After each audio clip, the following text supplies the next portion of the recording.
ഭാരതാംബ എന്ന് പറയുമ്പോൾ എന്താ ഇത്ര വിഷമം? ഭാരതാംബ ഇവർ പറയുന്നത് ഈ ശിവൻകുട്ടി എന്ന് പറയുന്ന ശവമായി കിടന്ന അഭിനയിച്ച് ശീലമുള്ള കുട്ടി. അദ്ദേഹം പറയുന്നത് എന്താണ്? ഭാരതാംബ എന്താണ് ഭാരതാംബ? കണ്ടിട്ടില്ല, ഞങ്ങളാരും കണ്ടിട്ടില്ല, ഇതുവരെ കണ്ടിട്ടില്ല. നമ്മുടെ പൗരാണികമായ ഒരു ശ്ലോകമുണ്ട്. രത്നാകരം ധൗതപദാം ഹിമാലയ കിരീടിനി ബ്രഹ്മരാജശ്രീ രത്നാഢ്യാം വന്ദേ ഭാരതമാതരം. അതായത് ഭാരതമാതാവിനെ പ്രകീർത്തിക്കുന്ന പൗരാണികമായ ഒരു ശ്ലോകമാണ്. നിർഭാഗ്യവശാൽ ഹിന്ദുക്കളുടെ ശ്ലോകമായിപ്പോയി. കാരണം ഹിന്ദുക്കളുടെ രാജ്യമാണ്. ഹിന്ദുക്കളായിരുന്നു. സിന്ധു നദിയുടെ ഇപ്പുറത്ത് താമസിക്കുന്നവരെ ഹിന്ദുക്കൾ എന്ന് വിളിച്ചു എന്നുള്ള ഒരു വ്യാഖ്യാനം ഉണ്ടല്ലോ. അങ്ങനെയാണെങ്കിൽ ഈ രാജ്യത്ത് താമസിച്ചവരെ മുഴുവൻ മറ്റു ദേശത്തുള്ളവർ ഹിന്ദുക്കൾ എന്ന് വിളിച്ചു. അത് ഒരു മതത്തിൻ്റെ അടിസ്ഥാനത്തിലല്ല. ഇവിടെ ജീവിച്ചിരുന്ന മുഴുവൻ ജനതയും മറ്റുള്ളവർ വിളിച്ച പേരാണ് ഹിന്ദു.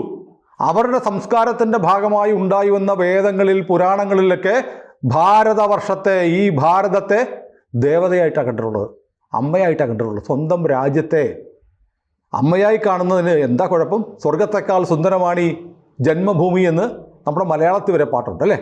പക്ഷെ ഭാരത് മാതാ കീ ജയ്, ഭാരതത്തെ അമ്മയായി അംഗീകരിക്കത്തില്ല എന്ന് ഇപ്പം പറയുന്ന ആരാധറിയോ? ഇപ്പം പറയുന്നത് സുഡാപ്പികളാണ്. അവർക്കാണ്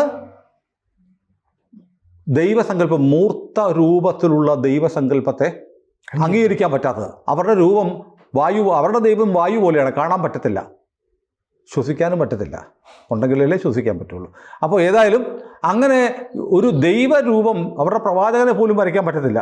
അങ്ങനെ ഇരിക്കെ ഭാരതം എന്ന് പറയുന്ന രാജ്യത്തിൻ്റെ ഒരു രൂപമുണ്ട് എന്ന് പറഞ്ഞാൽ ആരുടെ വികാരമാണ്, ആരുടെ മതവികാരമാണ് വ്രണപ്പെടുന്നത്? ഈ നാട്ടിലെ ഹിന്ദുക്കളുടെ അല്ല, മുസ്ലിമുകളുടെ വികാരം വ്രണപ്പെടുകയാണ്. അപ്പോൾ ഭാരതമാതാവ് എന്ന് പറയുമ്പോൾ ഇവർക്ക് ചൊറിച്ചിൽ വരുന്നത് ആരാന്നറിയോ? മുസ്ലിം വോട്ട് പോകുന്നത് പേടിച്ചിട്ടാണ്. അതുകൊണ്ടാണ് ഈ തന്ത്രം കാണിക്കുന്നത്. എന്താ സംശയം? ഭാരതമാതാവ് എന്നുള്ള സങ്കല്പമില്ലേ?